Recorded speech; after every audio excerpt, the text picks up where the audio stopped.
Hello friends, welcome back to the Mothership. It is Christmas time again, which means it's time to make our holiday meal. And this time around we are doing a twice smoked Christmas ham.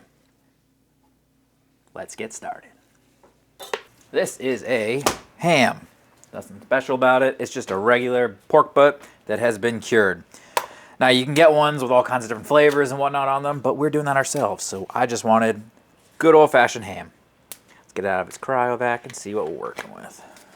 Now, as you can see, this has not been cut. This is not a spiral ham. It's just a regular ham. There's a decent fat cap on here, which you could pull off.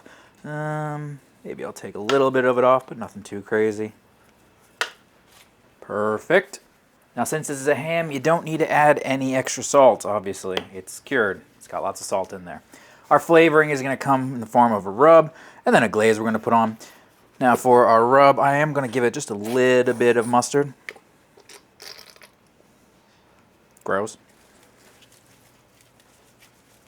Don't need to go crazy. There's a decent amount of liquid in here, which means it has a nice tacky surface, but I just want to get some on there anyway. And then I'm going to hit it with my Abduction UFOBBQ honey rub right here. That was a mouthful. I have the whole recipe down below, but this is just a sweet rub, which is kind of what we want. Just get it all coated down. This is what's going to help build our bark and add a little bit extra sweetness. And in general, that is our prep work. Not a lot. The curing part's already been done, which is probably the hardest part of making a ham. We're just adding a rub at this point, and now we're going to throw it onto the smoker. We want to get a lot of smoke on here. I'm going to be using my pellet smoker, which means we are starting at 180 degrees. I'm going to do that for a couple hours, get as much smoke on there as possible. And then we're going to let it keep running at probably a working temp of 225 to 250 after that. And then somewhere around 140 degrees, we're going to start hitting it with our basting. We'll come back when we actually put that together, but for now, smoker up and running. Throw this on at 180 if you're using a pellet smoker. We are about 2 hours in. This is what we're looking like. We're at an internal of about 100 degrees. At 110, I'm going to probably start to put together our glaze and then start to glaze it down. Remember, our target is only 140, 145 for this to be done. So right now, I'm going to let it keep doing its thing, but we're going to think about starting to put together our glaze, and then we're going to coat this sucker down a couple of times before we finally take it off. Bark seems to be setting pretty well. I think we're doing well. I am going to bump the temperature up to between 225 and 250 to bring this thing home. Now for our glaze, we are going to get a small pan like so. Start with a half cup of pineapple juice. And then to that, we're going to add a cup of brown sugar. It's a lot of sugar in this one, guys. This is a sweet one. And then on top of that sugar, I'm adding a quarter cup of honey. Then I am adding 3 tablespoons of apple cider vinegar. And then lastly, about a tablespoon of ground mustard. Now what I want to do is I want to get this onto my stovetop at kind of low heat and just keep stirring it. I want everything to just dissolve and then reduce a little bit. I definitely don't want anything to burn, so just stay around it, keep stirring it, don't let it burn. But onto the stovetop we go, and then we'll come back and this is what we're going to use to glaze. We have hit an internal temperature of 120 degrees, which means I'm going to begin basting.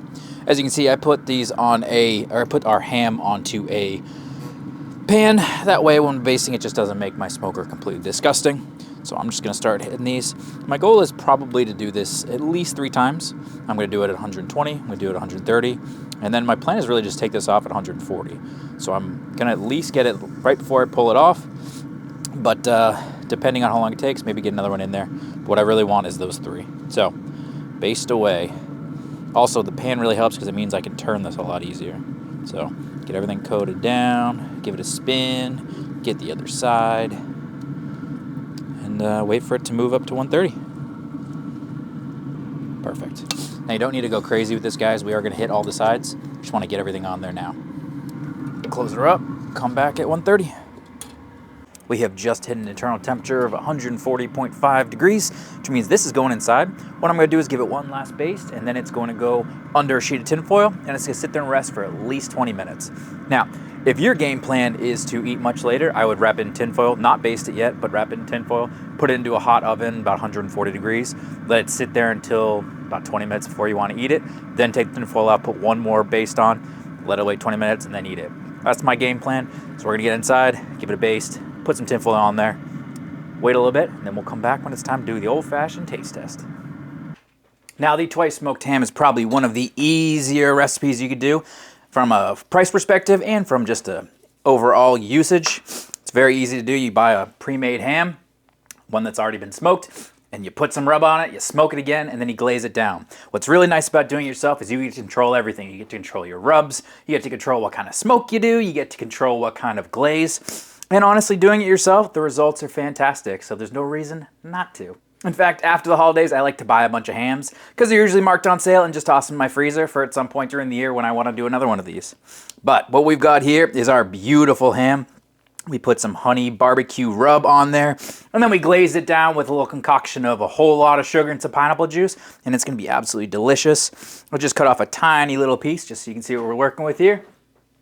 You can see it's already nice and hammed, obviously, because we bought it pre-hammed. But it's got a smoke ring. It smells really good. It looks really good. You can see that glaze on there. Everything about this looks fantastic. Now, on this particular pork butt, there was a decent fat cap on this side. So I'm going to try and just cut off this when I'm actually carving it. Get that fat pieces off. Unfortunately, that's going to mean I'm going to lose a little bit of this glaze. Maybe should have taken more of that fat cap off. Word to the wise, take off all the fat when you do one of these. I think that just makes more sense, to be honest. But I am starving, and I've just been working on this ham for a while now, and I just really want to try it out. Let's cut off another piece here. Oh, that looks beautiful. Smells amazing. And I think, honestly, it's time to get the old-fashioned chomp and see how we did on both of these little cuts here. Oh, yeah. And, again, this is what we're working with. Looks really, really good. Can't complain about that at all. So, without further ado, let's give the old Christmas chomp. That is what I was looking for. You know, when you buy a ham at the store, it tastes good. It's a ham. But adding that extra layer of smoke, which you can definitely taste, smoking at 180 degrees on a pellet smoker is the way to do it. Gets way more smoke on there. I used applewood if you're curious. I realized I didn't mention that before. But then adding on all this extra sweetness. First, the honey piece that we put on there, added a little bit of barbecue rub to it, a little bit of spice, but a lot of honey on there, on those honey crystals. I have the recipe down below. But then also that glaze, which added that pineapple juice, which added another unique kind of fruity flavor, and then a whole bunch more sugar. Really sweet, really delicious. Everyone is going to absolutely love this. I need to put it back in foil because we're not ready to eat yet, but I wanted to show you guys what we're eating. But most importantly, guys, it's Christmas time. I love all of you. I love doing this channel. I'm having a lot of fun. I hope you guys enjoyed watching these videos. And I'd love to hear from you guys. What was your favorite cook of this year? Or also, what are you cooking up for Christmas? Are you doing anything on the smoker? Or just having a traditional dinner? Most importantly, guys, have a Merry Christmas. Have a Happy Holidays. And I'll catch you guys on the next UFO barbecue. Bye-bye.